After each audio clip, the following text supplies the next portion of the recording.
Ça commence avec ce son. I need help, you guys. Somewhere in my car, there are 2 AirTags tracking my location right now, and I can't find them anywhere. Quand vous l'entendez, ça veut dire que quelqu'un suit votre position avec un AirTag. I'm literally fucking shaking. Pull that shit up. Look what I just found on my car. Une balise de la taille d'une pièce qui peut être n'importe où. Tucked in right here. Like, all the way in the fucking back. I was notified like 30 minutes ago that an AirTag was following me. I found a little tracking device behind my license plate. So there have been several reports of stalkers and thieves using those devices to track people. He used Apple AirTags to stalk his ex-girlfriend. Like, it's literally every stop. Every fucking stop, yo. I'm literally shaking like, that's a fucking AirTag, bitch. Like, oh my god. Quand vous mettez dans la nature un appareil capable de retrouver n'importe quoi, vous permettez aussi de retrouver n'importe qui.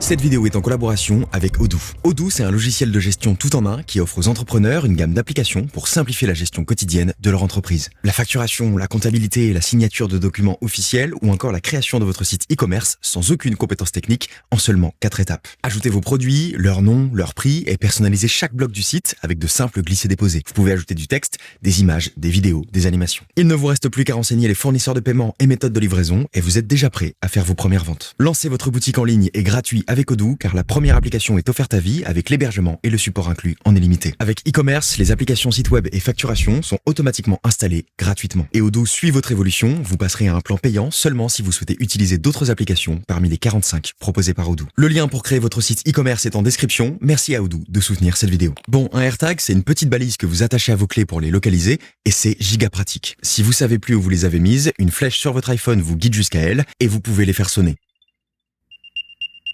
Quand elles sont tombées entre les coussins du canapé, croyez mon expérience, ça vous fait gagner beaucoup de temps. Et surtout des points de vie. Ça, c'est un cas pratique du quotidien, mais j'en ai aussi mis un dans mon portefeuille, dans mon sac à dos et dans ma valise. C'est ce qui m'a permis de savoir, dès mon atterrissage en Corée du Sud, qu'Air France avait envoyé ma valise en soute sur le mauvais continent, aux États-Unis. Ça m'a évité d'attendre pour rien devant le tapis de bagages et ça m'a permis de leur dire tout de suite précisément où était ma valise. Si vous oubliez votre sac quelque part, ça pourrait sauver un bien précieux. Ok, mais il y a une limite à ça. Quand le AirTag est trop loin, vous perdez la flèche verte. Tant mieux, en même temps.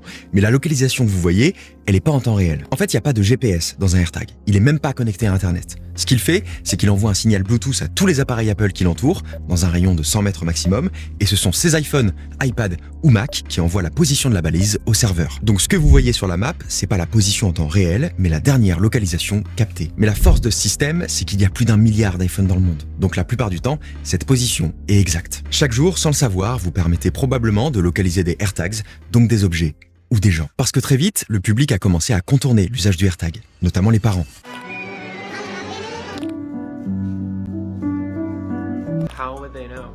Je peux juger personne. J'ai pas d'enfant, je serais probablement tout aussi paniqué que vous si j'en avais, mais c'est pas une bonne idée. Parce que quand vous mettez un pied dans la surveillance, vous aurez du mal à vous arrêter et c'est un problème. La confiance de ses parents, c'est un cadeau inestimable pour un enfant. Ça nourrit son estime de soi et lui offre une liberté que vous avez eue.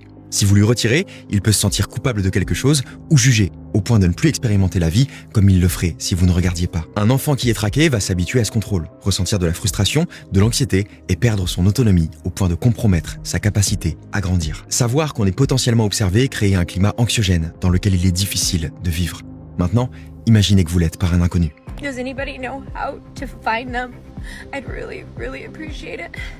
I just need help, please.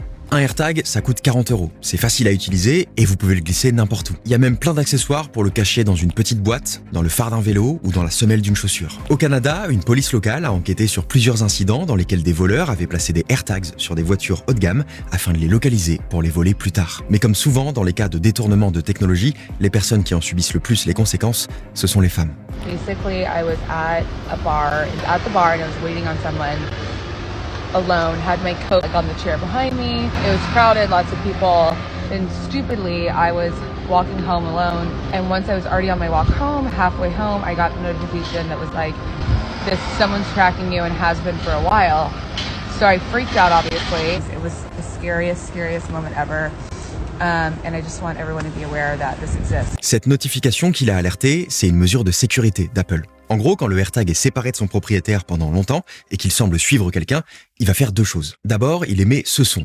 C'est une mesure utile, mais qui a deux défauts majeurs. Le premier, c'est le volume. C'est assez fort pour être entendu sous un coussin ou au fond d'un sac, mais si au moment où il sonne, il y a du bruit autour de vous, vous l'entendrez pas. Le deuxième, c'est qu'on peut retirer le haut-parleur. Ça, c'est plus embêtant. Heureusement, il y a une deuxième sécurité. Le AirTag envoie une notification à la personne suivie pour lui signaler qu'elle l'est et depuis quand, avec une map de tous ses déplacements. À partir de cette notification, elle peut faire sonner manuellement le AirTag et céder de la flèche pour le localiser. Mais ce qu'il faut savoir, c'est que ce soir-là, la mannequin a eu une chance énorme. Elle avait un iPhone. Si elle avait été sur Android, comme 70% des gens, elle n'aurait jamais reçu la notification. Et sa fin de soirée aurait pu être très différente. À la sortie du AirTag, sa sécurité majeure n'était pas compatible Android. C'est seulement 2 ans après sa sortie qu'Apple et Google ont collaboré pour mettre en place une norme sectorielle. Maintenant, que vous ayez un iPhone ou un Android, si vous êtes suivi par un tracker Bluetooth, vous serez alerté. Mais c'est pas suffisant. En fait, le problème, c'est la durée. Pour éviter de se tromper et d'envoyer de fausses alertes à tout le monde, si un AirTag vous suit, il va attendre au moins 8 heures pour vous le dire. Je comprends la nécessité de ne pas envoyer de fausses alertes, qui inquiéteraient les gens pour rien et décrédibiliseraient les alertes, mais 8 heures, c'est beaucoup trop long. Ça vous laisse largement le temps de rentrer chez vous, signalant aux prédateurs où vous vivez. Mais dans la majorité des cas, vous vivez avec. Près de 3 victimes sur 4 connaissent leur harceleur. C'est souvent un ex ou un partenaire. Alors voici quoi faire si vous trouvez ça dans vos affaires. En positionnant votre téléphone au-dessus du AirTag, vous allez avoir 2 informations précieuses à son sujet. Son numéro de série et les 3 derniers chiffres du numéro de téléphone de son propriétaire. Si vous les reconnaissez, c'est un bon indice. Prenez un screen de cet écran, prenez le AirTag avec vous et rendez-vous à la police. J'imagine à quel point l'action d'aller porter plainte est inconfortable. Et je sais que c'est un sujet sensible parce que vous n'êtes pas sûr que ça mène quelque part. Alors pour être certain de délivrer le bon conseil, j'ai discuté avec la fondatrice de la Maison des Femmes, une structure qui accompagne les femmes en difficulté ou victimes de violences sexistes et sexuelles. Elle a l'habitude de ces sujets et elle m'a confirmé qu'il faut se rendre à la police. Trouver ça dans ses affaires, c'est grave. Vous ne connaissez pas les intentions de quelqu'un qui tente de connaître vos moindres déplacements, le lieu où vous dormez et celui où vous travaillez. Mais il y a peu de chances qu'elle soit bonne. Suivre quelqu'un à son insu, c'est une infraction pénale. Quelqu'un qui est capable de faire ça est potentiellement capable de plus. Vous devriez porter plainte contre la personne ou contre X le plus vite possible. Pour que la police travaille avec Apple à identifier formellement le propriétaire du AirTag et ils vous diront quoi faire. Vous êtes potentiellement en danger. Et Apple a une part de responsabilité. Mais comment une telle entreprise peut faire l'erreur de sortir un outil pareil sans trop se poser la question de la sécurité? J'ai un élément de réponse. Je pense qu'ils n'ont pas imaginé que ça prendrait cette tournure. Parce qu'Apple n'a pas inventé les balises de géolocalisation. Ça existe depuis toujours, y compris sur des appareils grand public. En fait, le AirTag est un mauvais outil de pistage. Il n'a pas de puce GPS, donc sa localisation est moins précise, il n'envoie pas d'alerte quand la cible se met en mouvement, et pire que ça, il se signale de lui-même. Alors pourquoi les gens l'utilisent quand même pour autre chose que faire sonner leur clé? Parce que c'est Apple. C'est mignon, c'est facile d'utilisation, c'est populaire, donc les gens s'en méfient pas. Sur TikTok, c'est devenu une blague de surveiller son partenaire avec un AirTag. La popularité de ce logo fait perdre le sens de l'activité criminelle, comme si ça avait été pensé pour ça. C'est pas un outil sophistiqué de pistage acheté sur le site d'une marque inconnue, c'est une petite pile qu'on trouve dans un Apple Store. N'importe quel dispositif de suivi permet ce que fait le AirTag, mais Apple a banalisé la technologie. Quand il est sorti, les gens ont plus que jamais pensé au suivi, avec ses dérives. Et on a observé une explosion des cas de harcèlement. Mais c'est peut-être une bonne nouvelle. Avant le AirTag, très peu d'appareils de suivi avaient développé des moyens d'alerter les victimes. Même si sa sécurité est imparfaite, sa popularité a sensibilisé le grand public à ce risque et permis d'instaurer des normes qui n'existaient pas dans le secteur. Le AirTag n'a pas créé le danger, il existait déjà. Mais avant lui, il ne faisait aucun bruit. Merci à tous, merci à Odoo. C'était Léo Duff.